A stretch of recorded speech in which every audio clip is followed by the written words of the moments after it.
দেখুন, ভাগ্যের কি পরিহাস, যার বাংলাদেশে কোনোদিনও ঢোকার কথা নয় সেই মুহূর্তে বাংলাদেশের অনির্বাচিত রাষ্ট্রপ্রধান। আর যিনি কোট আনকোট নির্বাচনের মাধ্যমে নির্বাচিত জনপ্রতিনিধি হিসেবে দেশের প্রধানমন্ত্রী, তাকে পালাতে হলো হেলিকপ্টার চেপে। সত্যি তো এই প্রথম আমরা দেখলাম শেখ হাসিনা অর্থাৎ আওয়ামী লীগের সুপ্রিমো এবং বাংলাদেশের অনির্বাচিত রাষ্ট্রপ্রধান মোহাম্মদ ইউনূস অন্তত একটা জায়গায় একমত। যা হয়েছে তা হচ্ছে মেটিকুলাসলি ডিজাইনড কালার রেভলিউশন। বাংলাদেশের সেনা প্রধান শান্তির কথা বলছেন। কেন? তার কারণ ইতিমধ্যেই বাংলাদেশের সাধারণ মানুষ অতিষ্ঠ হয়ে উঠেছে। তার কারণ তাদের দৈনন্দিন জীবনে ক্রমাগত তারা অভিজ্ঞতায় বুঝতে পারছে তারা এই বাংলাদেশ চায়নি। সেই জন্য সেনাবাহিনীকে আবার নতুন করে জাগতে হচ্ছে। গণতন্ত্র তখনই গণতন্ত্র বলবো যখন রাষ্ট্রের বিরোধী শক্তি ক্রমশ শক্তিশালী হবে। সেটাই একটা সুস্থ গণতন্ত্রের লক্ষ্য। বৈষম্য বিরোধী আন্দোলন শুধুমাত্র অজুহাত বা একটা ছুতো ছিল।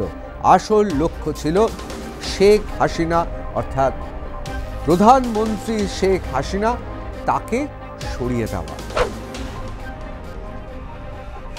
সেই জায়গায় এমন কি হলো যে বাংলাদেশের সংখ্যাগরিষ্ঠ ছাত্র অর্থাৎ তরুণ, তারা ফান্ডামেন্টালিজমের দিকে ঝুঁকে পড়ল, অর্থাৎ মৌলবাদের দিকে ঝুঁকে পড়ল। যারা মার্ক্সীয় তত্ত্বতে বিশ্বাস করে এবং বিপ্লবের স্বপ্ন দেখে, তারা একটা কথা বলে। মহামতি লেনিন একটা কথা বলেছিলেন, কাঁটা দিয়ে কাঁটা তোলো। আসলে জামাত ইসলাম তারা এখন কাঁটা দিয়ে কাঁটা তুলছে। ঘি দিলে যেরকম আগুন দাউ দাউ করে জ্বলে ওঠে, আরও জ্বলে উঠল। অর্থাৎ শাসক শেখ হাসিনার প্রশাসন তারাও ফাঁদে পা দিয়ে ফেললো এবং সোশ্যাল মিডিয়ায় প্রচারিত হলো।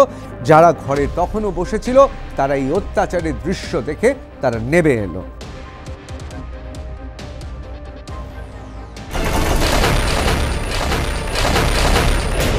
আমি ঋতব্রত ভট্টাচার্য, শুরু করছি রণক্ষেত্র। পৃথিবীতে কখনো কখনো কিছু ঘটনা ঘটে যায়। সেই ঘটনার নেপথ্যে এমন কিছু কারণ থাকে, সেই কারণগুলো ক্রমশ রহস্যময় হয়ে ওঠে। যেমন বাংলাদেশের ঘটনা। আপাত দৃষ্টিতে আমরা কি দেখলাম?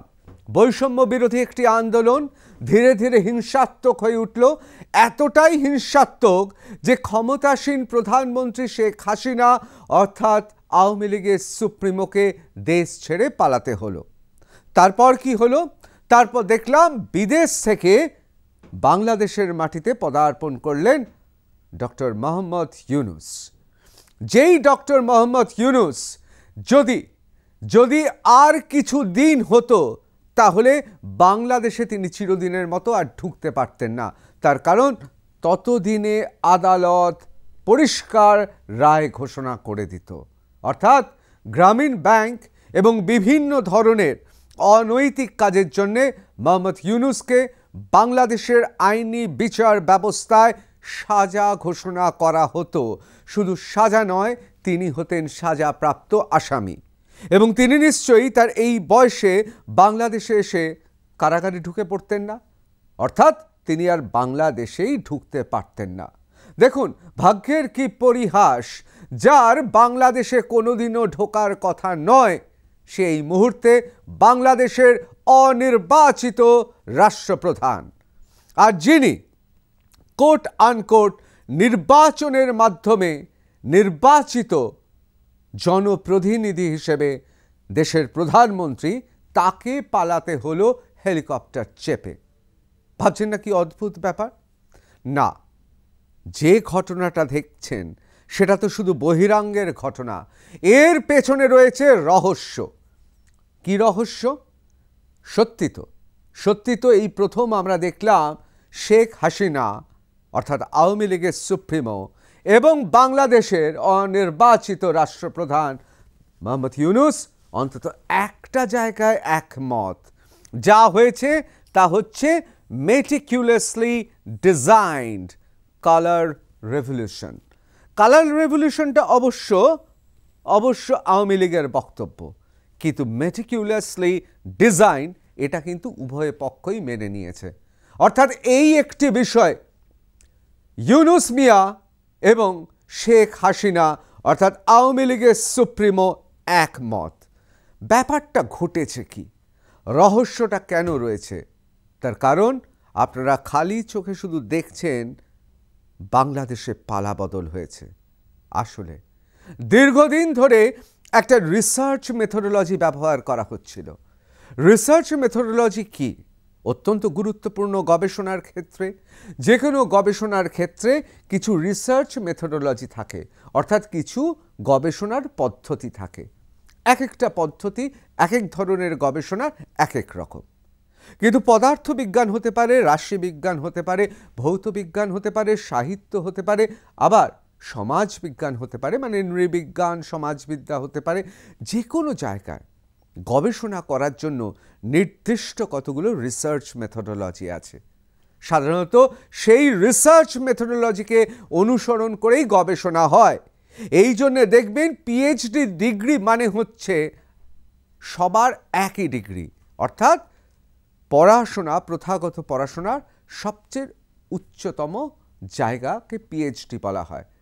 এবং পিএইচডি অর্থাৎ প্রত্যেকটা বিষয়ের পিএইচডি শেষে একটা দর্শনে ডিগ্রি দেওয়া হয়।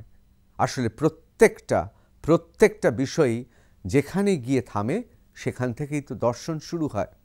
যাই হোক, আমরা আজকে আলোচনা করব কোন রহস্যময় কারণে কিভাবে ক্ষমতা বদলে গেল বাংলাদেশে, যাকে বলা হচ্ছে মেটিকুলাসলি ডিজাইনড, অর্থাৎ একেবারে নিখুঁতভাবে পরিকল্পনা করা হয়েছিল। Bangladesh in search for a new civil military equation, কে লিখছে? Observer research foundation. তার রিপোর্ট অত্যন্ত গুরুত্বপূর্ণ এবং আপনারা জানেন ওআরএফ তারা চিন্তা ভাবনা এবং অবশ্যই নেতৃত্ব এবং তারা বিভিন্ন জায়গায় কোথায় কি প্রভাব পড়ছে তা নিয়ে তারা গবেষণা করেন। তারা লিখছেন, post Hasina Bangladesh is at risk of a military being drawn once again into the country's everyday administration. অর্থাৎ একেবারে খুব পরিষ্কার করে বলছে যে পাকিস্তানের ক্ষেত্রে যেভাবে মিলিটারি শাসন বারবার করে গণতন্ত্রকে পরাজিত করেছে এবং বারবার করে সেখানে গণতন্ত্রকে নড়বড় করেছে, কোথাও যেন বাংলাদেশে যত সময় যাচ্ছে সেই রকম একটা সমীকরণ সৃষ্টি হতে চলেছে। এই কারণেই বলা হচ্ছে আ নিউ সিভিল মিলিটারি ইকুয়েশন মানে সমীকরণ, একটা নয়া নাগরিক এবং ডিফেন্স মিলিটারি সেনাবাহিনীর একটা নতুন সমীকরণ উঠে আসছে। On August 17, 2025, Bangladesh Army Chief General Waqar Uzzaman, in a strongly symbolic message, কি বলছে?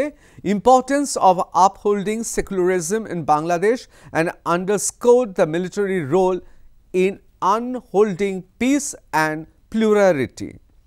অর্থাৎ যে বাংলাদেশে আমরা দেখছিলাম একের পর এক হিন্দু অর্থাৎ সংখ্যালঘু, বৌদ্ধ যেমন চাকমাদের এবং যারা খ্রিস্টান তাদের ওপর অত্যাচার নেমে আসছিল এবং বিশেষ করে হিন্দু সংখ্যালঘু নেতা যারা তাদের ওপর অত্যাচার হয়েছে। আপনারা জানেন যে তাদের একজন ধর্মগুরু তাকে কারাবাস করতে হয়েছে। আবার অন্যদিকে আপনারা জানেন যে বাংলাদেশে গণধর্ষণের মতো ঘটনা ঘটেছে, আর মারধর খুন যখন তো রয়েছে সংখ্যালঘুদের ওপর। শুধু সেখানেই থামেনি, যারা বিভিন্ন সংখ্যালঘুরা বিভিন্ন উচ্চ পদে আসীন রয়েছে তাদের গিয়ে মারধর করে সেই পদ থেকে পদত্যাগ করতে বাধ্য করা হয়েছে। কোথাও কোথাও টেবিল চাপড়ে বলা হয়েছে শেখ হাসিনাকে পালাতে হয়েছে, তোকে সময় দেওয়া হলো 2 ঘন্টা, এই সময়ের মধ্যে পদত্যাগ না করলে তোকে ইহলোক ত্যাগ করতে হবে। অর্থাৎ এইভাবে থ্রেট দিচ্ছে। সেই জায়গায় দাঁড়িয়ে সেনাপ্রধান, বাংলাদেশের সেনাপ্রধান বহুত্ববাদের কথা বলছেন, বাংলাদেশের সেনা প্রধান শান্তির কথা বলছেন। কেন? তার কারণ ইতিমধ্যেই বাংলাদেশের সাধারণ মানুষ অতিষ্ঠ হয়ে উঠেছে। তার কারণ তাদের দৈনন্দিন জীবনে ক্রমাগত তারা অভিজ্ঞতায় বুঝতে পারছে তারা এই বাংলাদেশ চায়নি। সেই জন্য সেনাবাহিনীকে আবার নতুন করে জাগতে হচ্ছে। এখানে একটা প্রশ্ন আপনাদের করি। আপনারা জানেন যে পৃথিবীতে জনসংখ্যা অত্যন্ত গুরুত্বপূর্ণ। জনসংখ্যার মধ্যে একটা বিরাট অংশ বাংলাদেশে তারা হচ্ছে নতুন, অর্থাৎ তারা এই পৃথিবীতে অপেক্ষাকৃতভাবে নতুন নাগরিক, অর্থাৎ তাদের বয়স কম। বিশেষ করে তারা ইতিহাসে বা বিভিন্ন সময়ের অভিজ্ঞতার মধ্য দিয়ে বড় হয়নি। তাদের মধ্যে বেশিরভাগই তারা বইপত্র পড়েছেন, অবশ্যই পড়াশোনা করেছেন, কিন্তু সেইভাবে সমাজ, ইতিহাস, কোথা থেকে এলাম, কোন দিকে যাচ্ছি, আমরা কারা, এইসব প্রশ্ন নিয়ে এত ভাবিত নয়। তার কারণ অবশ্যই এই গোটা পৃথিবীর ধনতান্ত্রিক যে সমাজ ব্যবস্থা তার কারণ এই সমাজ ব্যবস্থা কি শেখায় আমাদের? আমি ভালো থাকব, আমাকে ভালো করতে হবে, আমি ভালো টাকা রোজগার করব, কিন্তু অন্য কাউকে আমি মানুষ হিসেবে মনে করব না। আর এটাই হচ্ছেন ভয়ানক কথা। অমর্ত্য সেন, বিখ্যাত অর্থনীতিবিদ, তিনি এক জায়গায় বলছেন যে মানুষ যখন নিজেকে ছাড়া অন্য কাউকে মানুষ মনে করে না, তখনই হয় বিপর্যয়। এই বিপর্যয় ঘটছে কোথায়? এই বিপর্যয় ঘটছে বাংলাদেশে। কেন বলছি? এবং তাকে মূলধন করে একটা বিরাট খসড়া তৈরি হয়েছিল, মানে যাকে বলা হয় ব্লুপ্রিন্ট, তার কথা বলবো। কিন্তু তার আগে একবার আপনাদের জানিয়ে দিই, বাংলাদেশে পোস্ট হাসিনা, অর্থাৎ হাসিনার পরবর্তী সময় বাংলাদেশে একটা ঝুঁকি থেকে যাচ্ছে, এবং সেই ঝুঁকিটা হচ্ছে একটা অব্যবস্থা। বারবার অনেকে বলেন না যে বাংলাদেশ ক্রমশ গৃহযুদ্ধের দিকে এগিয়ে চলেছে। দেখুন, শুধু সংখ্যালঘুরা নয়, বাংলাদেশে একের পর এক সাংবাদিকদের বিভিন্ন জায়গায় আক্রমণ করা হচ্ছে। বাংলাদেশের সংবাদ মাধ্যম তারা স্বাধীনভাবে কথা বলতে পারছে না। এবার আপনাদের মধ্যে অনেকে বলবেন, কোট আনকোট স্বৈরাচারী হাসিনার সরকার, মানে আমি এই যে শব্দবন্ধগুলো দিচ্ছি, এইগুলো হচ্ছে যারা হাসিনা অর্থাৎ শেখ হাসিনার বিরুদ্ধে যারা রয়েছেন, আওয়ামী লীগের যারা বিরুদ্ধে রয়েছেন, তারা এই শব্দগুলো উচ্চারণ করছেন, বলছেন না তিনি স্বৈরাচারী ছিলেন। কিন্তু তা সত্ত্বেও বাংলাদেশের টেলিভিশন চ্যানেলে সেই সময় বিএনপি থেকে শুরু করে, জামাতে থেকে শুরু করে বিরুদ্ধ শক্তি তাদের স্বর শোনা যেত। আপনারা দেখুন না, বাংলাদেশের টেলিভিশন চ্যানেলের টক শোগুলোতে সবাই একই কথা বলছেন। আসলে অপর পক্ষ বিরুদ্ধাচারণ করার কাউকে রাখাই হচ্ছে না। আর এখানেই বাংলাদেশের সেনা প্রধান প্লুরালিটির কথা বলছেন, অর্থাৎ বহুত্ববাদের কথা বলছেন। এটা শুধু ধর্মের বহুত্ববাদ নয়, এটা মতের বহুত্ববাদ। গণতন্ত্র তখনই গণতন্ত্র বলবো যখন রাষ্ট্রের বিরোধী শক্তি ক্রমশ শক্তিশালী হবে। সেটাই একটা সুস্থ গণতন্ত্রের লক্ষ্য। এখন আমরা যে প্রশ্নটা নিয়ে আলোচনা করছি, যে বাংলাদেশকে এই রকম জায়গায় কি করে নিয়ে আসা হলো।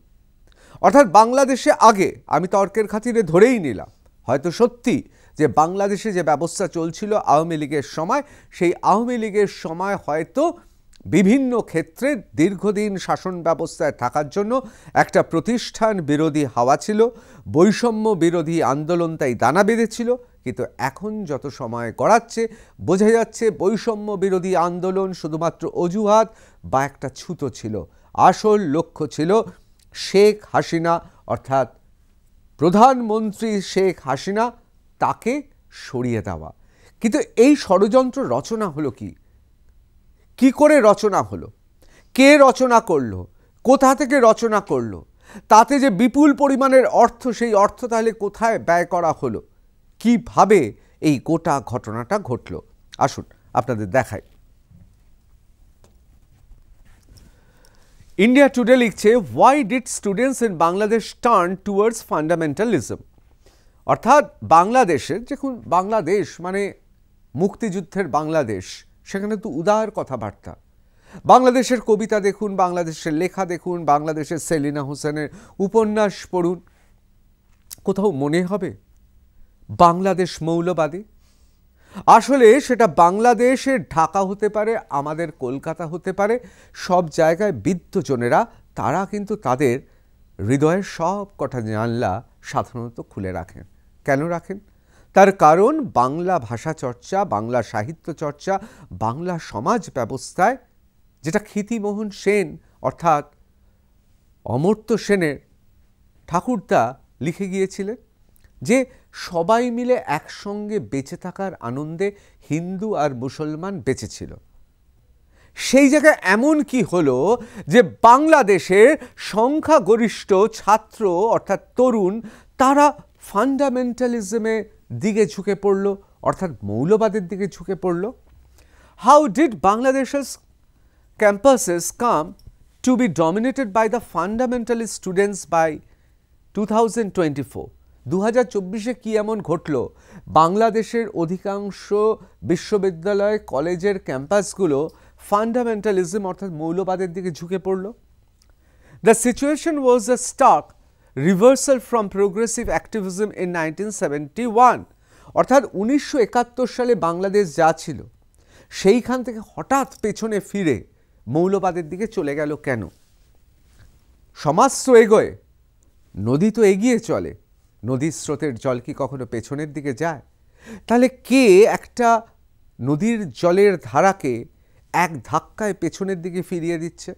ভাবুন, খুব ঠান্ডা মাথায় ভাবুন, নদীর স্রোত এগিয়ে চলেছে, সমুদ্রের দিকে ধাবিত হচ্ছে, আপনি তাকে উল্টো দিকে, স্রোতের উল্টো দিকে ঘুরিয়ে দিলেন। তার মানে কত শক্তি দরকার বুঝতে পেরেছেন?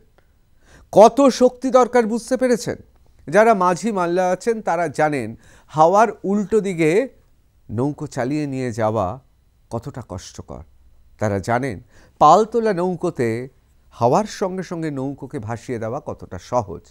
তাহলে কতটা কঠিন কাজ করা হয়েছে, কিভাবে করা হয়েছে, এই প্রশ্নগুলো আমাদের জাগতে শুরু করেছে। অর্থাৎ 1971 সালে যে বাংলাদেশ, যে মুক্ত চিন্তার বাংলাদেশ এগিয়ে যাচ্ছিল, সেই বাংলাদেশ হঠাৎ 2024-এ কি হলো, পেছন দিকে ফিরে যাচ্ছে কেন? Decades of dynastic politics and the erosion of independent leadership due to a ban on campus elections were exploited by the fundamentalists.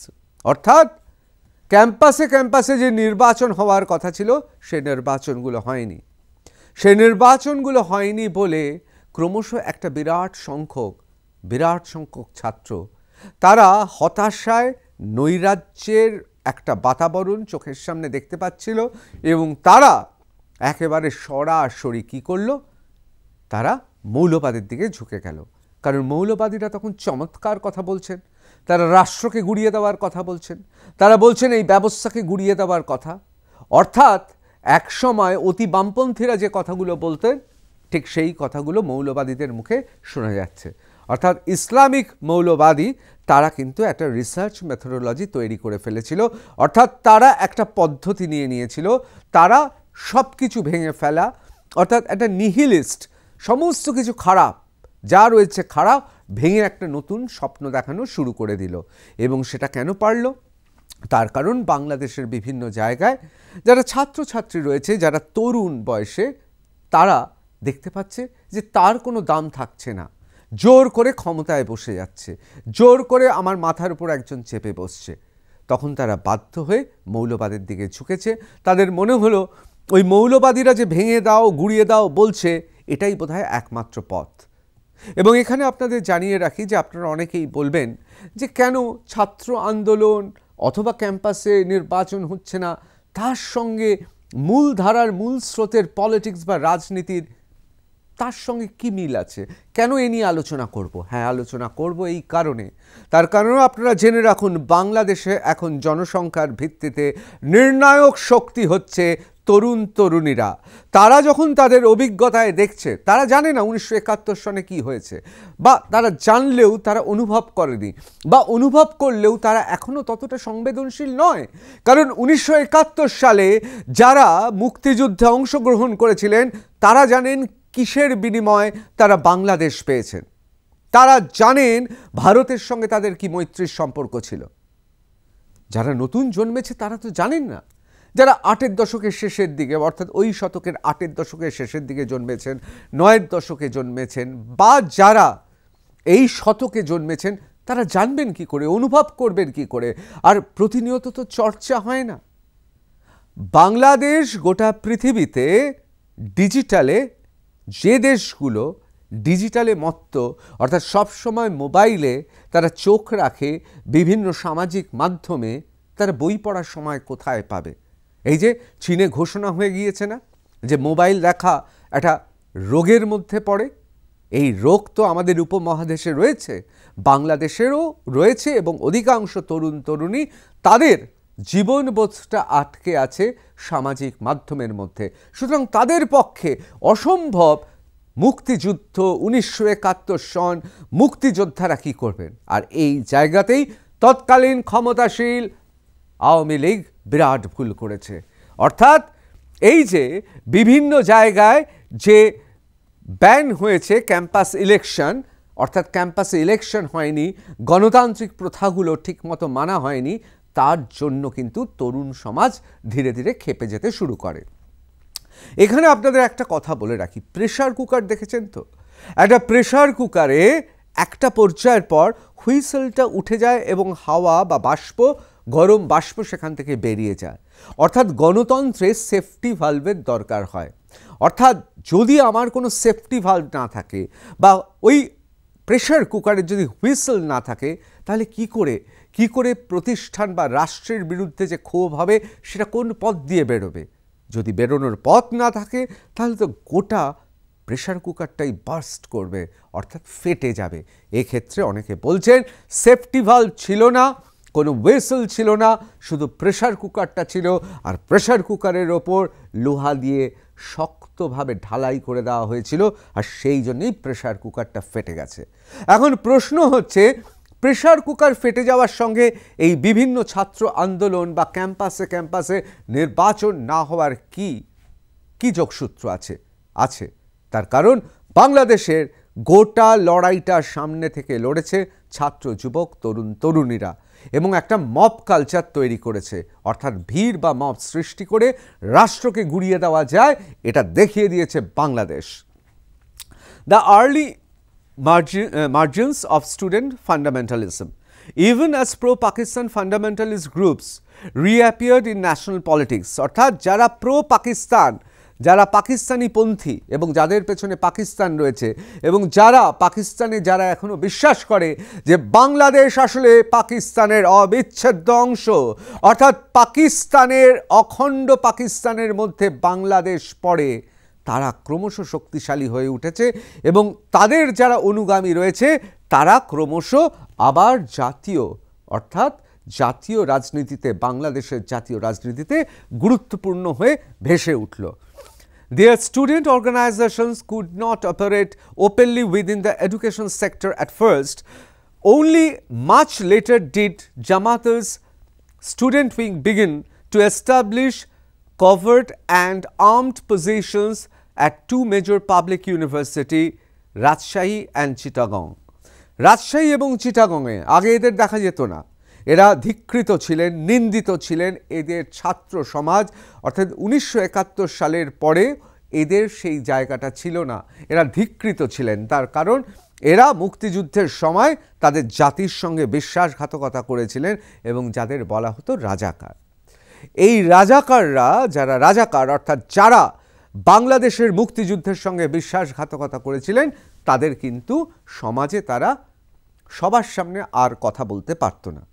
কিন্তু তারা নিভৃতে, তারা ভাবতেন যে কখন আসবে পাকিস্তান, কখন আসবে সেই ডাক, কখন আসবে সেই সময়, যে সময় ঝোপ বুঝে কোপ মারতে হবে।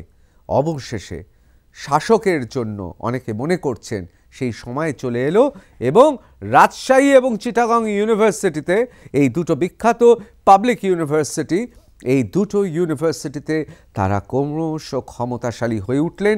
শুধু ক্ষমতাশালী কথায় নয়, জনসংখ্যায় নয়, তাদের হাতে অস্ত্রও পৌঁছালো। Yet, despite this underground presence, they never succeed in gaining significant ground in open student politics. অর্থাৎ এরা এত শক্তিশালী হলেও তখনও কিন্তু তারা সরাসরি কিন্তু রাজনীতিতে আত্মপ্রকাশ করতে পারেনি। তারপর কি হলো? However, by July 2024, the picture had changed dramatically. First came the quota reform movement over government jobs, followed by full unveiling of Dr. Yunus' meticulous design and finally the fall of Sheikh Hasina's government. খুব গুরুত্বপূর্ণ তিনটে লাইনে গোটা ইতিহাসটা। অর্থাৎ জুলাই 2024-এ কি হলো, আস্তে আস্তে করে নাটকীয় একটা মোড় নিল। প্রথমে বোঝা যাচ্ছিল না, কিন্তু হঠাৎ এটা কি হয় জানেন, নদীর যখন পাড় ভাঙবো করে তখন সাধারণ চোখে বোঝা যায় না, আপনি বুঝতেই পাচ্ছেন না নদীর পাড় ভেঙে যাবেন, কিন্তু একবার যখন ভাঙন শুরু হয় তখন বোঝা যায় ধ্বংসলীলা কাকে বলে। ঠিক সেই জিনিসটা হয়েছে জুলাই 2024-এ। দ্রুত নাটকীয় কতগুলো মোড় নিল। প্রথমেই চলে এলো কোটা রিফর্ম মুভমেন্ট, অর্থাৎ বৈষম্য বিরোধী আন্দোলন, অত্যন্ত জনপ্রিয় আন্দোলন। গোটা বাংলাদেশের নতুন যুবক যুবতী তরুণ তরুণী তারা এই কোটার বিরুদ্ধে ঝাঁপিয়ে পড়ল। ওভার দ্য গভর্নমেন্ট জব, অর্থাৎ কর্মসংস্কৃতি এবং কর্মসংস্থানের জন্য অত্যন্ত গুরুত্বপূর্ণ ছিল না ওই 1971 সালের কথা বলে আর চাকরি দেওয়া যাবে না। বাংলাদেশের সংখ্যাগরিষ্ঠ যুবক যুবতী তারা নেমে পড়ল রাস্তায়। followed by full unveiling of Dr. Yunus' meticulous design, এবং তারপরেই চলে এলো ডক্টর মোহাম্মদ ইউনুসের সেই meticulous ডিজাইন, অর্থাৎ নিখুঁত নকশা।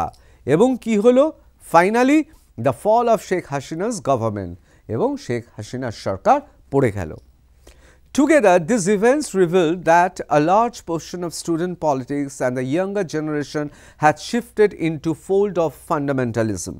কিন্তু একদিকে যখন আমরা এই পরিবর্তন দেখছি, অন্যদিকে কি পরিবর্তন এসছে? তরুণ তরুণীরা তারা কিন্তু ক্রমশ মৌলবাদের দিকে ঝুঁকে পড়ল, এবং এই সুযোগের অপেক্ষায় ছিল প্রো পাকিস্তান অর্থাৎ পাকিস্তানপন্থী বাংলাদেশের শক্তি।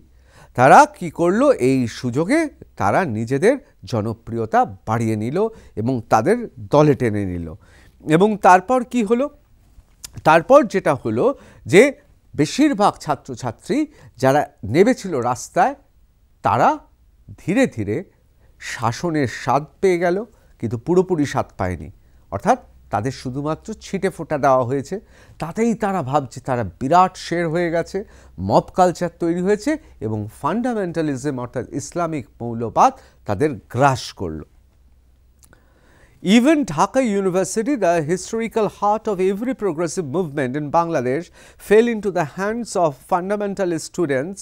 এমনকি ঢাকা বিশ্ববিদ্যালয়, এই ঢাকা বিশ্ববিদ্যালয় মানে বুঝতে পারছেন, ঢাকা বিশ্ববিদ্যালয় শুধুমাত্র একটা ঢাকা বিশ্ববিদ্যালয় নয়, এই ঢাকা বিশ্ববিদ্যালয় বাংলা সংস্কৃতির পীঠস্থান, অন্যতম পীঠস্থান। পশ্চিমবাংলার বাইরে যে ইউনিভার্সিটিতে বিশ্ববিদ্যালয় বাংলা ভাষা চর্চা হয়, বাংলা ভাষা চর্চা কোথাও কোথাও তারা আমরা গর্বের সঙ্গে বলি যে আমাদের থেকেও অর্থাৎ পশ্চিমবঙ্গের থেকেও ওপার বাংলায় অর্থাৎ বাংলাদেশে, সেই বাংলাদেশে কোথাও ছাড়িয়ে গিয়েছে, সেই জায়গায় দাঁড়িয়ে ঢাকা বিশ্ববিদ্যালয়তেও মৌলবাদীদের আধিপত্য বিস্তার হতে শুরু করলো। এবং যে ঢাকা বিশ্ববিদ্যালয় ছিল প্রগতিশীল চিন্তা ভাবনা এবং আন্দোলনের আঁতুড়ঘর, তা হয়ে উঠল একেবারে ফান্ডামেন্টালিস্ট অর্থাৎ মৌলবাদীদের আঁতুড়ঘর। What is most striking is that today's leftist students coexist comfortably with them. সবচেয়ে সাংঘাতিক ব্যাপার হলো যখন মৌলবাদী শক্তির সঙ্গে বামপন্থা হাতে হাত ধরে কাজ করে তখন হচ্ছে সর্বনাশ, অর্থাৎ আদর্শের পতন ঘটল। মৌলবাদী এবং যারা বামপন্থী তারা একসঙ্গে হাতে হাত ধরে একটা অদ্ভুত সহ অবস্থানে চলতে শুরু করলো। In the 1980s, those very leftists were the fiercest enemy of fundamentalists. কিন্তু জানেন তো সবচেয়ে আশ্চর্য ব্যাপার, 1980 সাল নাগাদ এই লেফটিস্টরা মৌলবাদীদের সবচেয়ে বড় শত্রু ছিল। এবং বাংলাদেশে আপনারা জানেন অনেক ব্লগার মুক্ত চিন্তাধারায় বিশ্বাস করেন, মুক্ত মনা, যাদের বিরাট হৃদয় নিয়ে যারা কাজকর্ম করতেন, সেটা ব্লগার হতে পারেন, লেখক হতে পারেন, সেটা চলচ্চিত্রকর্মী হতে পারেন, তাদেরকে খুন করেছে মৌলবাদীরা। আসলে 1980 সালের পর থেকে মৌলবাদের সঙ্গে বামপন্থার তীব্র সংঘাত ঘটেছে বাংলাদেশের মাটিতে। কিন্তু কি আশ্চর্য দেখুন, এখন অবস্থার চাপে একই ঘাটে জল খাচ্ছে গরু এবং বাঘ, কেউ কাউকে আক্রমণ করছে না। ঠিক এই অবস্থাটা এই মুহূর্তে বাংলাদেশে বামপন্থী এবং মৌলবাদদের। এরপর আমরা চলে যাই দ্য ডিপ্লোম্যাট কি লিখছেন। Resurgence of Jamaati Islam shift Bangladesh politics to the right. Jamaat-e Islami তারা কিন্তু বিরাট করে ফিরে এলো। মনে রাখতে হবে এই জামাতে ইসলামী একসময় খুব নিন্দিত ছিল, তার কারণ তারা বাংলাদেশের স্বাধীনতা যুদ্ধের সঙ্গে গাদ্দারি করেছিল। Since it can't win election on its own, Jamaat Islami has joined hands with National Citizen Party to influence country's political system. অর্থাৎ এই যে নতুন এনসিপি পার্টি হয়েছে, ন্যাশনাল সিটিজেন পার্টি, ছাত্র যুবদের, তাদের সঙ্গে হাত মিলিয়েছে। কারণ জামাতে ইসলামী জানে যে তারা কোনোভাবেই তারা ক্ষমতায় আসতে পারবে না। তারা মানুষের জনগণের দরবারে আজও তারা নিন্দিত, তারা জানে সেটা, এইটুকু তারা অন্তত বোঝে। আমি বলবো যে একদা আওয়ামী লীগ শাসন করে গেছে বাংলাদেশে, তারা তো এটাও বুঝতে পারেনি তাদের কি অবস্থা ছিল, তারা তো বুঝতে পারেনি কোথায় ষড়যন্ত্র চলছিল। কিন্তু জামাতে ইসলামী তারা বুদ্ধিমানের মতো বুঝতে পেরেছে যে তাদের কতটা অকাত। সুতরাং তারা জানে তারা ক্ষমতায় একা আসতে পারবে না, তাই 7 তারিখ তারা ন্যাশনাল সিটিজেন পার্টি অর্থাৎ কচি কাচাদের যে দল, সেই দলকে তারা সঙ্গে টেনে নিয়েছে। তারা জানে তাদের কাঁধে বন্দুকগুলো রেখে এবার গুলি করবে তারা, অর্থাৎ তারা এই কৌশল নিয়েছে। The party was severely repressed by Hasina's government. However, in post-Hasina period, the Jamaat-e-Islami has gained ground. According to the local journalist sources, JI or the Jamaat-e-Islami has emerged as a key power broker, having placed its member in important leadership position in public universities and key state institutions. এবার আসি দ্বিতীয় ধাপে। জামাতে ইসলামী জানে যে তারা একা পারবে না। তারা হাসিনা অর্থাৎ শেখ হাসিনার সময় তারা অনেক ক্ষেত্রে তারা ঘৃণিত ছিলেন, নিন্দিত ছিলেন, এমনকি তাদের সেইটুকু ক্ষমতা ছিল না সরাসরি রাজনীতি করা। এখন তারা যেটা করেছে, তারা বিভিন্ন জায়গায় শুধু ক্ষমতায় আসেনি, তারা প্রথমেই যেটা করেছে পাবলিক ইউনিভার্সিটি অর্থাৎ বিশ্ববিদ্যালয়গুলো এবং স্টেট ইনস্টিটিউশন অর্থাৎ বিভিন্ন রাষ্ট্রীয় সংস্থায় মাথায় বসিয়ে দিয়েছে মৌলবাদী লোকজনকে, যাতে গোটা ক্যাম্পাস সব সংস্থাগুলো হাতে থাকে। The GI has broken away its long-time strategic political ally, Bangladesh National Party, and its alliance with the National Citizen Party, NCP. দেখুন, বিএনপির সঙ্গে বাংলাদেশ ন্যাশনালিস্ট পার্টির সঙ্গে তাদের একটা বোঝাপড়া ছিল, আজকে নয়, দীর্ঘদিন ধরে ছিল। মানে শেখ হাসিনা প্রধানমন্ত্রী যখন ছিলেন, গত কয়েক দশক ধরে আসলে কিন্তু জামাতে ইসলামী তারা বাংলাদেশ ন্যাশনালিস্ট পার্টির সঙ্গে ছিল। কিন্তু যত সময় গড়াচ্ছে তারা বিএনপির থেকে তারা হাতটাকে সরিয়ে নিয়ে এখন চলে আসছে ন্যাশনাল সিটিজেন পার্টির কাছে। কেন? এই প্রশ্ন আপনাদের জাগতে পারে। তার কারণ বিএনপি কিন্তু আগেও বাংলাদেশ সরকারটা চালিয়েছে, বিএনপি কিন্তু দীর্ঘদিনের পার্টি, এবং বাংলাদেশ ন্যাশনালিস্ট পার্টি বিএনপি তাদের একটা স্ট্রাকচার আছে। কিন্তু এনসিপিতে কচিকাঁচা, সহজেই লোভ দেখানো যাবে, এবং হুজুর অর্থাৎ অভিজ্ঞ মানুষরা খুব সহজেই তাদের অর্থাৎ এই সব ছাত্রছাত্রীদের একটু শুধু গ্ল্যামার আর একটু শুধু অর্থের লোভ দিয়ে কিনে নিতে পারবে। সেই জন্যে তারা বিএনপি নয়, তারা মনে করছে তাদের ন্যাচারাল অ্যালাই এনসিপি। পরবর্তীকালে তাদের কাঁধে অর্থাৎ এনসিপির এই ছাত্র যুবকদের কাঁধে বন্দুক রেখে গুলি করার পর প্রথম গুলিটা কিন্তু এনসিপিকেই করবে, এবং এইভাবেই জামাতে ইসলামী ক্ষমতায় আসবে বাংলাদেশে, which was formed recently by student leaders who led anti-Hasina protests, and two parties have taken position different from BNP and have sought influence of Yunus reform agenda in their favor. দেখুন, BNP থেকে এরা আরও কয়েক ধাপ এগিয়ে গিয়েছে, এবং এরা কি করছেন, এরা এনসিপিকে সঙ্গে নিয়ে মোহাম্মদ ইউনূসকে নিয়ে সংস্কারের নামে একেবারে নিজেদের রাস্তাটা প্রশস্ত করে দিচ্ছেন। দেখুন কি আশ্চর্য মহাসমাপতন। এই যে মৌলবাদীরা ন্যাশনাল সিটিজেন পার্টি অর্থাৎ এনসিপিকে সঙ্গে নিয়েছে। কেন? তারা জানে এই এনসিপিকে দিয়ে তারা কাটা তুলবেন। আপনাদের মনে আছে যারা মার্কসিস্ট, যারা মার্কসীয় তত্ত্বতে বিশ্বাস করে এবং বিপ্লবের স্বপ্ন দেখে, তারা একটা কথা বলেন। মহামতি লেনিন একটা কথা বলেছিলেন, কাটা দিয়ে কাটা তোলো। আসলে জামাত ইসলাম তারা এখন কাটা দিয়ে কাটা তুলছে। এখানে বিএনপি এবং অন্যান্য শক্তিকে যদি তুলতে হয় তাদের হাতে একটা কাটার দরকার। এখন জামাতের হাতে এনসিপি, নবগঠিত, আবেগমথিত, অনভিজ্ঞ, গ্ল্যামার প্রিয় এইসব ছাত্রছাত্রী কচি কাচারা হচ্ছে তাদের কাছে একটা কাঁটা। মহামতি লেনিন যা বলে গেছেন তা অক্ষরে অক্ষরে মৌলবাদী অর্থাৎ জামাতে ইসলামীরা কাটা দিয়ে কাটা তুলবে, এনসিপি দিয়ে বিএনপি তুলে নেবে এবং যতটা সময় তারা পাবে তারা মোহাম্মদ ইউনূসকে দিয়ে ক্রমশ তাদের রাস্তাটা প্রসারিত করবে। তাদের আসল লক্ষ্য তো আপনারা জানেন। আসল লক্ষ্য তাদের জামাতে ইসলামের লক্ষ্য, সেই লক্ষ্যের দিকে, অভীষ্ট লক্ষ্যের দিকে তারা ধীরে ধীরে এগিয়ে যাচ্ছে। As for example, the JE and NCP took the streets in May to build pressure on Mohammad Yunus-led interim government to ban Awami League. যেমন এনসিপি এবং বিএনপি কিন্তু বলছে না, একটা রাজনৈতিক দল বলছে না, বরং বিএনপির বলা উচিত, তার কারণ তারা এখনও পর্যন্ত বাংলাদেশে আওয়ামী লীগের পর স্বীকৃত সবচেয়ে বড় দল, কিন্তু তারা বলছে না আওয়ামী লীগকে তোমরা নিষিদ্ধ করে দাও। কিন্তু এনসিপি বলছে, জামাতে ইসলামী বলছে, এবং এই একই কথা ইউনূস অর্থাৎ ইউনূস মিয়াকে দিয়ে বলাচ্ছে।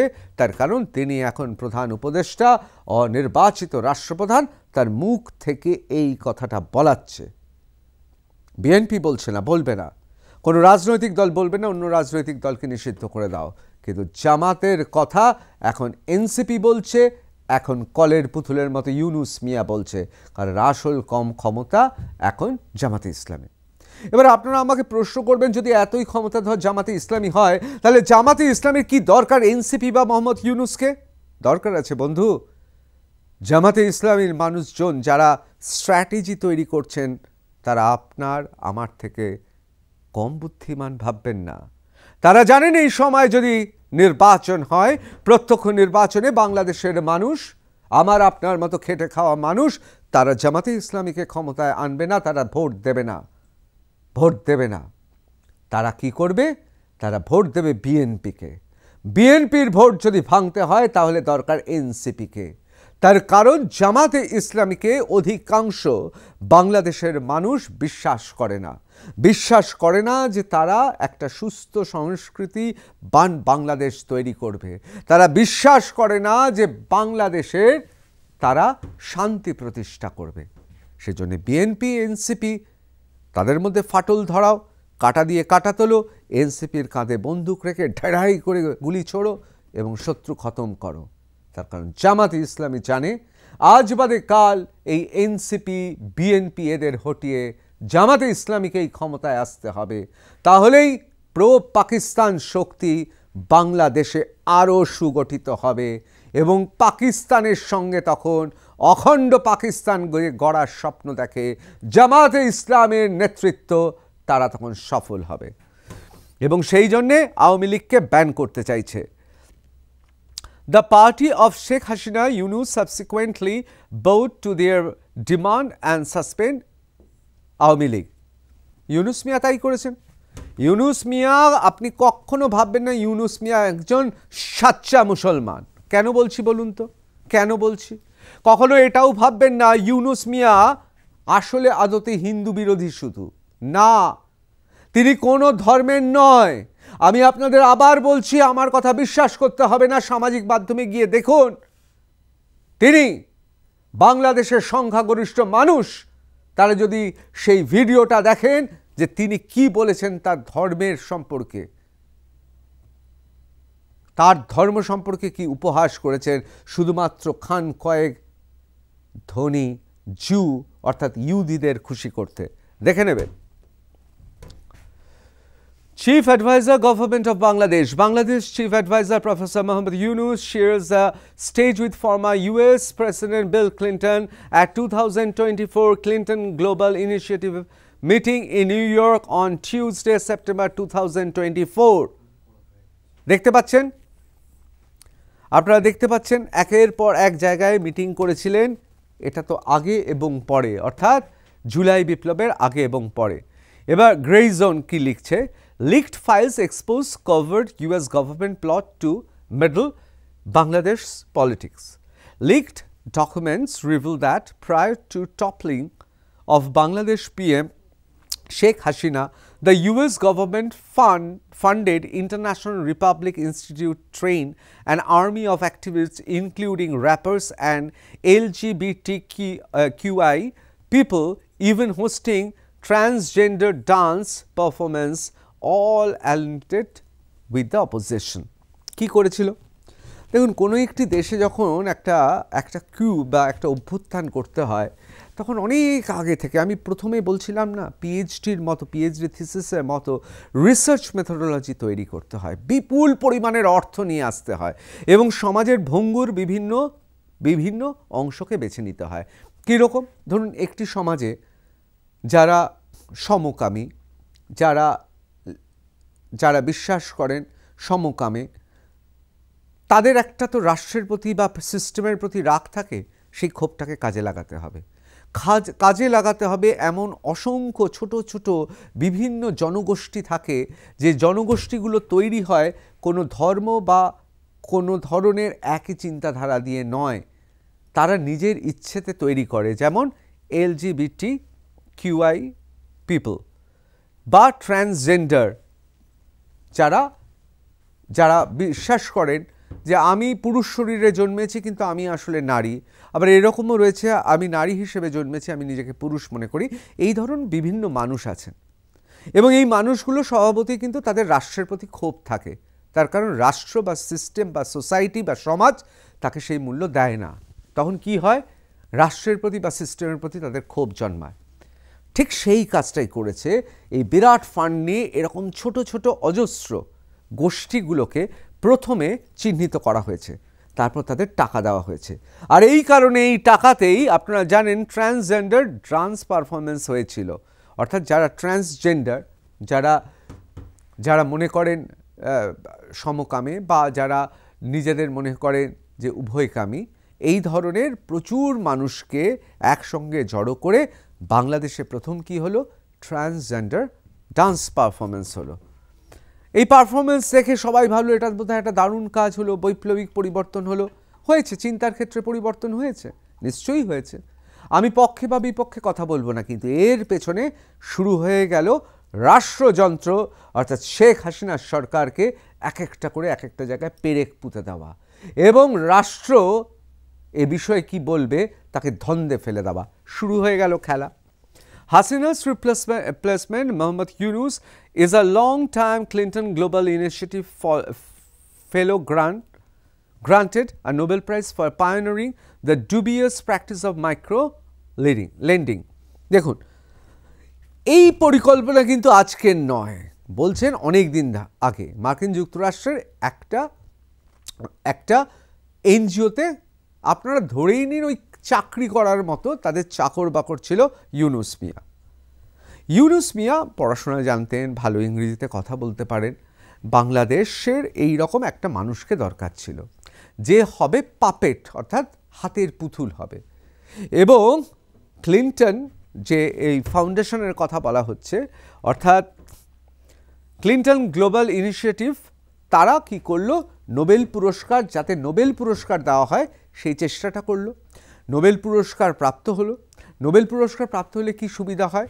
ধরুন, কেউ যদি নোবেল পুরস্কার পায় বা কারো যদি ডক্টরেট ডিগ্রি থাকে, সে বাজারের সেলসম্যানের থেকে তাকে বেশি মানুষ গ্রহণ করবে।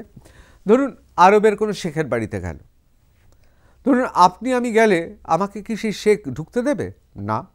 কিন্তু নোবেল লরিয়েট হিসেবে আপনি যদি যান এবং আপনার যদি নামের আগে থাকে নোবেল লরিয়েট, তাহলে কি হবে?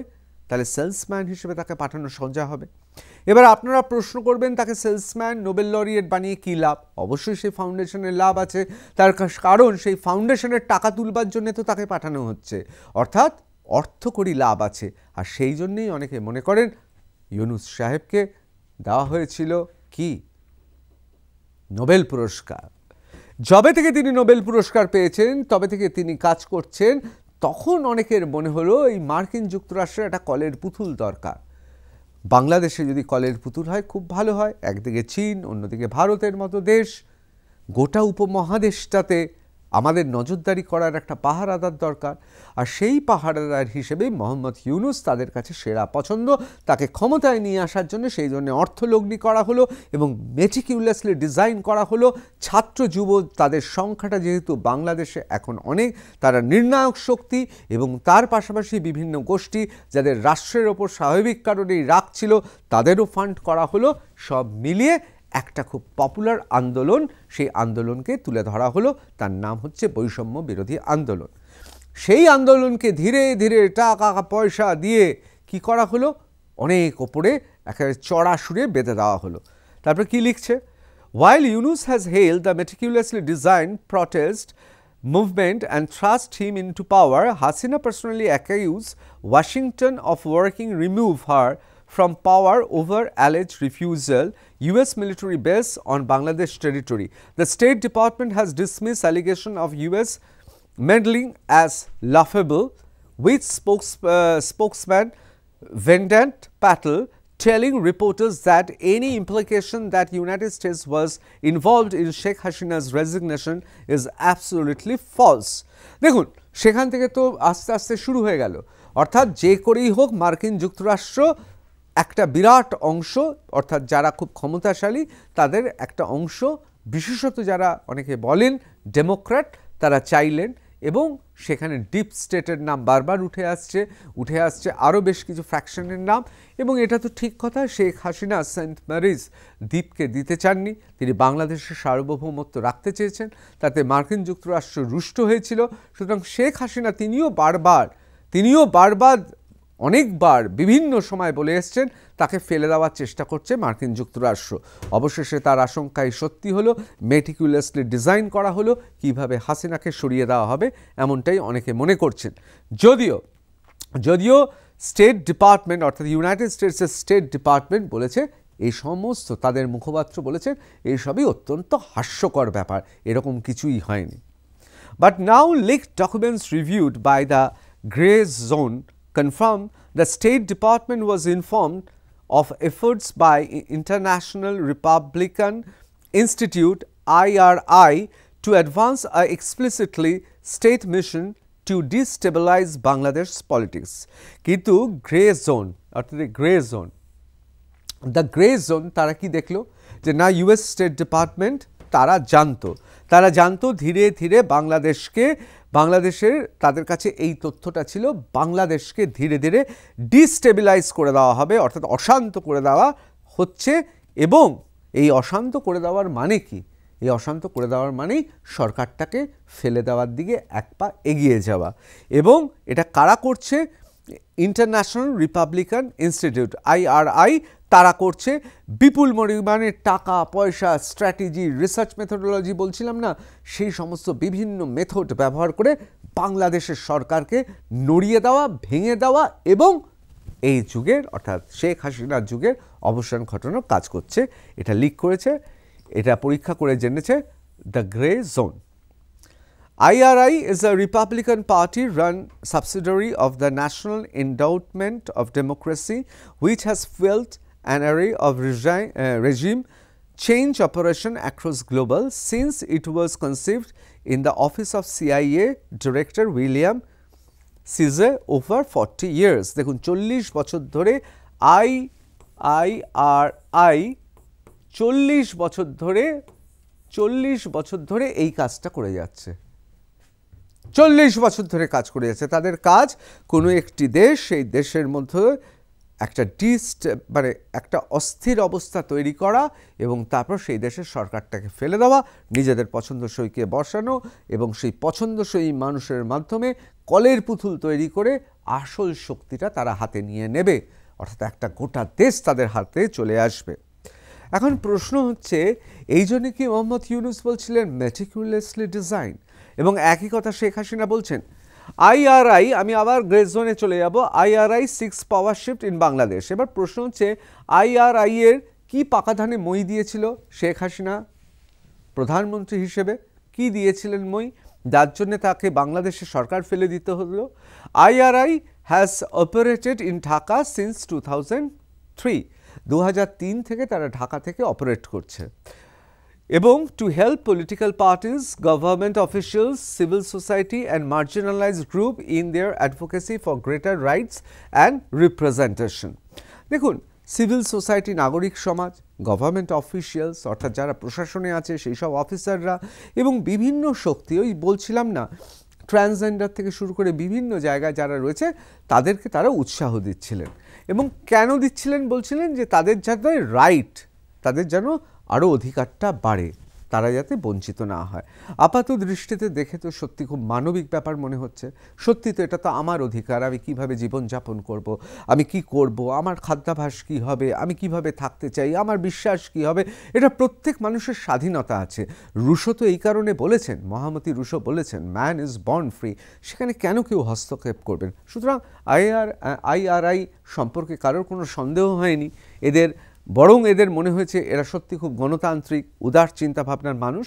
In reality, as a document make abundantly clear, IRI funded and trained wide-ranging shadow political structure comprising NGOs, activist group, politicians and even musical and visual artists। অর্থাৎ যাদের আপনারা চিত্র তারকা দেখছেন, যারা মিউজিকে রয়েছে, সঙ্গীতজ্ঞ যারা রয়েছেন, অথচ যারা বিভিন্ন NGO চালায়, এই রকম অসংখ্য মানুষ, এই সমস্ত মানুষদের তারা ফান্ড দিতে শুরু করলো, which can be deployed to stir up unrest in Bangladesh government refuses to act as required।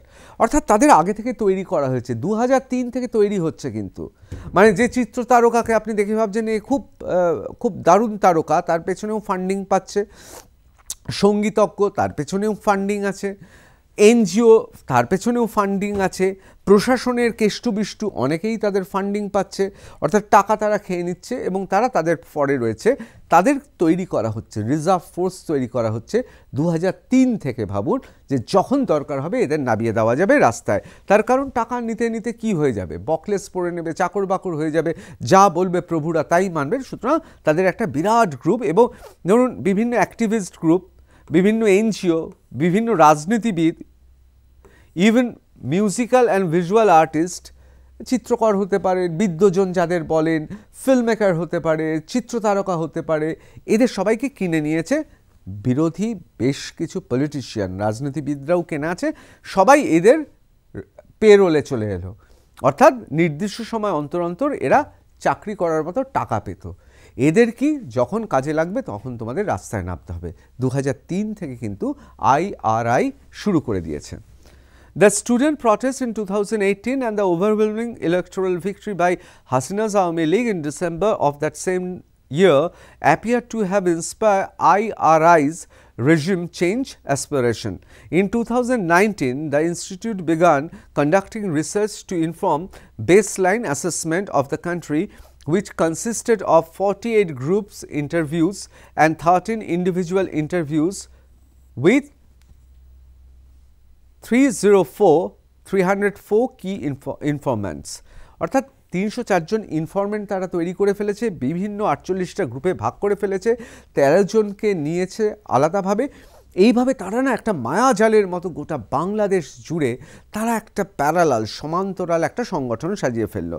দেখুন, মনে রাখতে হবে 2003-এ কিন্তু শুরু হয়ে গেছে, অর্থাৎ বাংলাদেশের বিখ্যাত বিদ্বজনেরা 2003 থেকে, মানে তার মধ্যে কিন্তু লেখক আছে, সাংবাদিক আছে, তার মধ্যে ভিজুয়াল আর্টিস্ট, চিত্রকর আছে, তার মধ্যে চলচ্চিত্র নির্মাতা আছে, তার মধ্যে এমন সব কেষ্টবিষ্টু আছে আপনারা ভাবতেই পাচ্ছেন না। তারা 2003 থেকে টাকা খেয়ে পেরোলে তাদের চাকরি করছে। 2018-19-এ এসে 304 জনকে বাছাই করে ইনফরমেন্ট তৈরি করা হলো, 48টা গ্রুপ তৈরি করা হলো, 13 জন ইন্ডিভিজুয়ালকে নেওয়া হলো, এদেরকে নিয়ে রিপোর্ট তৈরি হলো এবং সেই রিপোর্ট অনুযায়ী কিন্তু মেটিকুলাসলি ডিজাইন হওয়া শুরু হলো।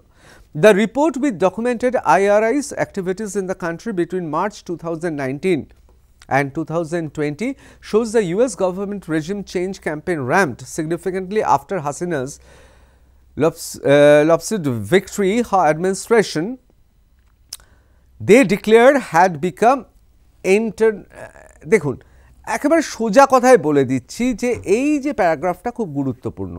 2019 থেকে 2020-তে তারা দেখলো শেখ হাসিনা আবার জিতে ফিরে এসছে, তারা বুঝলো এবার তাদের দ্বিতীয় ভাগে এগোতে হবে।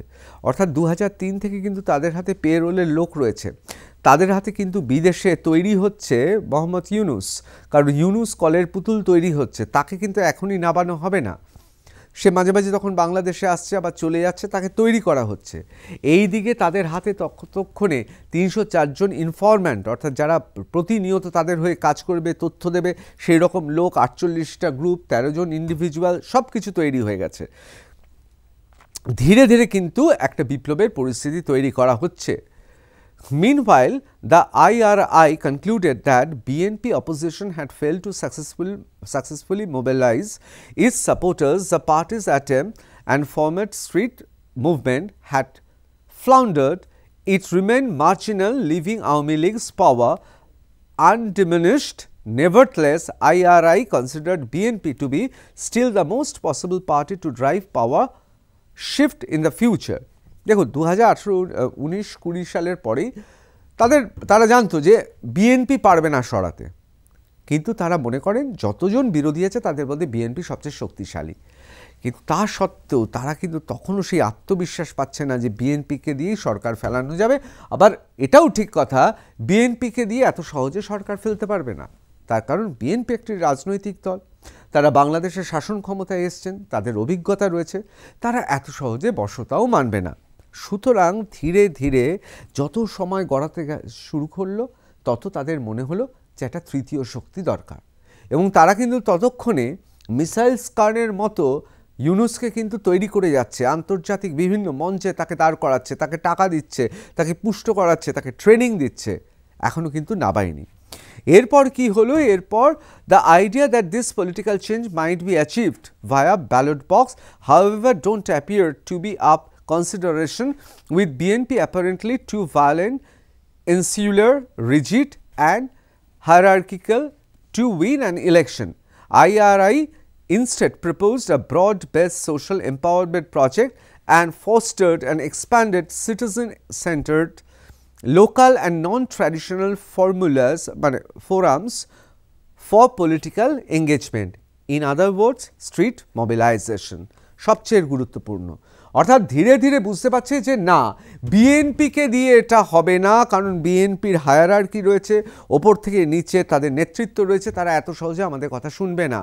এবং বিএনপি তারা মনে করতে শুরু করলো এবং বুঝতে পারলো যে বিএনপি তারা ভোটের ব্যালেটের, দেখুন নির্বাচন ঠিক হয়েছে না ভুল হয়েছে আমি এই আলোচনায় যাচ্ছি না, কিন্তু এটা মোদ্দা কথা যে নির্বাচনের মধ্যে দিয়ে তারা আওয়ামী লীগকে সরাতে পারবে না, এটা বুঝে গেল। তখন তারা একটা প্রয়োজন অনুভব করলেন, স্ট্রিট মোবিলাইজেশন, অর্থাৎ রাস্তায় লোককে নামিয়ে দেব, লোক তো তৈরি হচ্ছে, রাস্তায় লোককে নামিয়ে দেব এবং এমন একটা শক্তি তৈরি করব যে শক্তিটা বাংলাদেশে একটা নতুন শক্তি হয়ে দাঁড়াবে। নতুন শক্তি হয়ে দাঁড়ালে কি অসুবিধা বুঝতে পারছেন তো? কোথা থেকে কারা কিভাবে আসছে কিছুই বুঝতে পারবে না শাসক, এবং এক ঝটকায় সরিয়ে দেব। অর্থাৎ যখন বিএনপির ওপর আশা হারিয়ে ফেললো যে বিএনপি পারবে না এবং বিএনপি শুনবেও না, বিএনপি একটা আলাদা রাজনৈতিক দল, তার একটা আলাদা ইতিহাস আছে, তার একটা আলাদা দর্শন আছে, এত সহজে তাকে দিয়ে সর্বোপরি নির্বাচনে ব্যালট বাক্সের মাধ্যমে সরানো যাবে না আওয়ামী লীগকে, তখন ঠিক করে ফেললো রাস্তায় মব নামিয়ে আমরা পুরো ক্ষমতাকে সরিয়ে দেব। Much of the IRI's fascination with street protest and online communication is spelled out in a separate internal report titled Social Media Protest and Reform Bangladesh Digital Era, which declared that Bangladeshi students have again led the country's most vibrant protest movement with the help of tool of predecessor didn't have the internet. দারুণ কথা, তার কারণ হচ্ছে নতুন যুগ, অধিকাংশ হচ্ছে ছাত্রছাত্রী, তরুণ তরুণী, সোশ্যাল মিডিয়া, সামাজিক মাধ্যম তারা দেখেন। সামাজিক মাধ্যমের মধ্যে দিয়ে ঝড় তোলা হবে, তাদের ঐক্যবদ্ধ করা হবে, তাদের রাস্তায় নামানো হবে, ফান্ডিং দেওয়া হবে। এবং এই যে 304 জন কি ইনফরমেন্ট আছে, তারা রয়েছে 2003 সাল থেকে প্রচুর পরিমাণে লোককে, তার মধ্যে চিত্রশিল্পী, চিত্রতারকা থেকে শুরু করে গায়ক গায়িকা, সরকারের বিভিন্ন প্রশাসনিক পদে থাকা বিভিন্ন ব্যক্তি, এমনকি এমন সব ব্যক্তি যাদের দেখে আপাত দৃষ্টিতে মনে হচ্ছে শাসকের সঙ্গে রয়েছে, এনজিও থেকে শুরু করে বিভিন্ন ব্যবসায়িক প্রতিষ্ঠান, তাদের নামিয়ে দেওয়া হলো। এবং সামাজিক মাধ্যমের মধ্য দিয়ে গোটা ছাত্র যুবকে খেপিয়ে রাস্তায় নামিয়ে দিয়ে স্ট্রিট মোবিলাইজেশন, অর্থাৎ রাস্তায় মবকে নামিয়ে দেওয়া হলো। Moving forward, IRI intends to expand its work and college students across the country।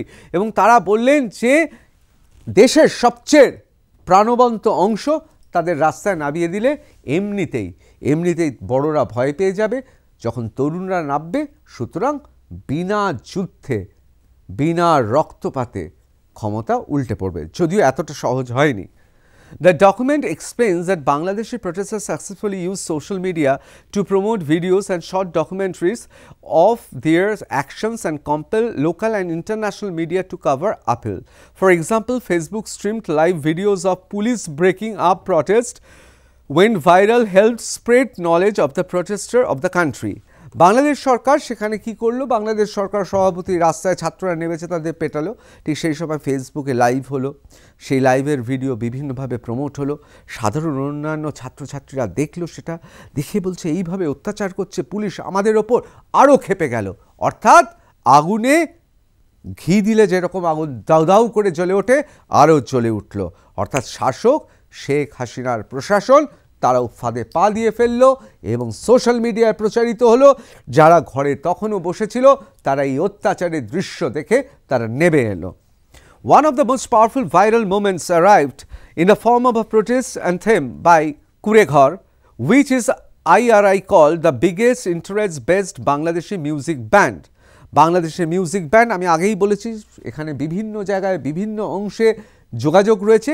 কুড়েঘরে একটা গান, সেই গানটা বাংলাদেশে ছড়িয়ে পড়ল এবং এই যে সঙ্গীত ছড়িয়ে পড়ল, রক্তে দোলা লাগলো। চোখের সামনে দেখছি আমাদের কাছের ছেলে মেয়েদের তাদের পেটাচ্ছে, আমাদের বয়সী ছেলে মেয়েদের পেটাচ্ছে, তাই দেখে তরুণ উদ্দীপ্ত হয়ে উঠল, তরুণের মন বলে উঠল। এবং সেই সময় কুড়েঘর অর্থাৎ বাংলাদেশের সেই ব্যান্ডের সঙ্গীত রক্তে দোলা দিল, আরও বেশি আবেগে, রোম্যান্টিসিজমে ঝাঁপিয়ে পড়ল বাংলাদেশ। হাসছে কিন্তু IRI staff noted they actively work to ensure Bangladesh young people have the knowledge and skill to wield the online and offline tools and change which help them to extract concession from elected official. LGBTI peoples as US regime change shock troops Bangladeshi rappers on US government payroll. IRI documents expose the BNP as unpopular and directionless. ততক্ষণে বিএনপিকে তারা ঘোষণা করে ফেলেছে যে এদের দ্বারা হবে না, এরা পপুলার নয়, জনপ্রিয় নয়, এদের কোনো ডিরেকশন নেই। অন্যদিকে কি, বাংলাদেশের বিভিন্ন জায়গায় ডিজিটালি ছেলে মেয়েদের তৈরি করা হলো যাতে তারা মুহূর্তের মধ্যে ভাইরাল ভিডিও করতে পারে, ভিডিও কেটে মিউজিকের সঙ্গে দিয়ে দিতে পারে। তাদের আরও বেশি বিভিন্ন এই যে এনজিওগুলো রয়েছে, এই এনজিওগুলো থেকে তাদের ডিজিটালাইজেশনের নামে, ডিজিটাল তালিম দেওয়ার নামে তাদের তৈরি করা হলো। এবং শেষ পর্যন্ত কি হলো? শেষ পর্যন্ত সবাইকে নামিয়ে দেওয়া হলো, যে কারণে বলা হচ্ছে মেটিকিউলাস বিপ্লব। একদিকে তো এখানে ফেলে দিল, অন্যদিকে বিএনপিকেও কিছু করা যাবে না, কারণ তাদের IRI বলছে এরা ডাইরেকশন, মানে এরা কোনো নির্দিষ্ট লক্ষ্যের দিকে এগোতে পারবে না, এরা আনপপুলার, জনপ্রিয় নয়। এদিকে মোহাম্মদ ইউনূস তৈরি হচ্ছেন, তিনি বিদেশে তৈরি হচ্ছেন, তিনি ততক্ষণে টিভিতে দেখতে শুরু করেছেন, জামা কাপড় গোছাচ্ছেন, এবার তাকে বাংলাদেশে আসতে হবে নয়া অ্যাসাইনমেন্টে। Pro US micro loan maven Clint. এখানে দেখুন একটা কথা আপনাদের খুব পরিষ্কারভাবে বলে দিই, এখানে খুব পরিষ্কারভাবে লেখা রয়েছে যে উনি 2006 সালে নোবেল পুরস্কার পেয়েছিলেন এবং তার বিরুদ্ধে দেশে প্রচুর অভিযোগ রয়েছে। তিনিও দেখছেন তিনি আর দেশে ফিরতে পারবেন না, আর কয়েকদিন দেরি হলে বাংলাদেশের বিচার ব্যবস্থায় তাকে দণ্ডিত করবে। ওইদিকে যা করার আইআরআই করে ফেলেছে, বাংলাদেশ উত্তপ্ত এবং তিনি ইউএসএ সাপোর্ট পাবেন অর্থাৎ সমর্থন পাবেন। তখনও তো জানতেন না ডোনাল্ড ট্রাম্প চলে আসবেন, ডেমোক্রেটরা থাকবেন এবং খুব সহজে তিনি বাংলাদেশকে দখল করে নেবেন এবং আইআরআই তিনি তাদের পাপেট অর্থাৎ কলের পুতুল হবেন এবং সেই পুতুল হয়ে থাকবেন। He is brain behind the American color revolution, but nobody even knew that the student protests were carefully organized. কে লিখছেন? SL কান্থান। Bangladesh's new leader Yunus introduces the US mercenary at Clinton's global initiative in US. Bill and Hillary Clinton are friends of Yunus. দেখুন এরকম অজস্র post দেখতে পাবেন, যে পোস্টে আপনারা বুঝতে পারবেন আসলে কার লোক। দেখুন বিল ক্লিন্টন এই মুহূর্তে ক্ষমতায় নেই, কিন্তু তার এনজিও রয়েছে, ক্লিন্টন ফাউন্ডেশন রয়েছে, গোটা পৃথিবী জুড়ে তারা রাজ করবেন। দেখুন একবার যে না প্রশাসক হয়ে যায়, নেতৃত্ব দেয়, সে গোটা পৃথিবীকে নামে হোক বেনামে হোক নিজের মতো করে চালাতে চায়। এখন ব্যাপারটা হচ্ছে যে মার্কিন যুক্তরাষ্ট্রের সবাই কি তাহলে মোহাম্মদ ইউনুসকে সমর্থন করেন? না, একটা অংশ তারা মোহাম্মদ ইউনুসের মাধ্যমে গোটা এশিয়া মহাদেশের একটা বিরাট অংশ নিয়ন্ত্রণ করবে এবং বাংলাদেশ সার্বভৌমত্ব থাকবে না।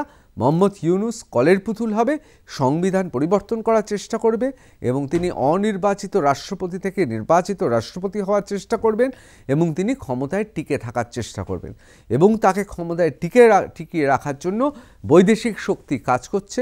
তারা চাইছে মোহাম্মদ ইউনুস থাকুক, তাহলে তারা বাংলাদেশকে আলাদা স্বাধীন রাষ্ট্র হিসেবে ট্রিট করতে হবে না, তাদের কলের পুতুল হাতের পুতুল হিসেবে ট্রিট করবে, অর্থাৎ তাদের কাছেই থাকবে। আবার অন্যদিকে জামাতে ইসলামী ভাবছে যে আপাতত তো কাঁটা দিয়ে কাঁটা তুলব, বিএনপিকে হাঁটাও, এনসিপির সঙ্গে থাকো, এনসিপির নাহিদদের চওড়া কাঁধে বন্দুক রাখো, ঢাই ঢাই করে গুলি মারো, কাঁটা দিয়ে কাঁটা তোলো, তারপর আমরা ইউনুসকে বুঝে নেব। ইউনুস নরম সরম মানুষ। ইউনুস ভাবছে যে জামাতে তো ভাবছে আমাকে সরিয়ে দেবে, ওরা তো জানে না ওদের দিয়ে লোকাল অর্থাৎ স্থানীয়গুলো জায়গাগুলো আমি দখল করে নেব, আর আমি বিদেশের তো পাওয়ার আমার সঙ্গে আছে, আমার এক নায়কতন্ত্র চলবে। এক কথায় শেয়ানা কোলাকুলি চলছে এই মুহূর্তে বাংলাদেশে।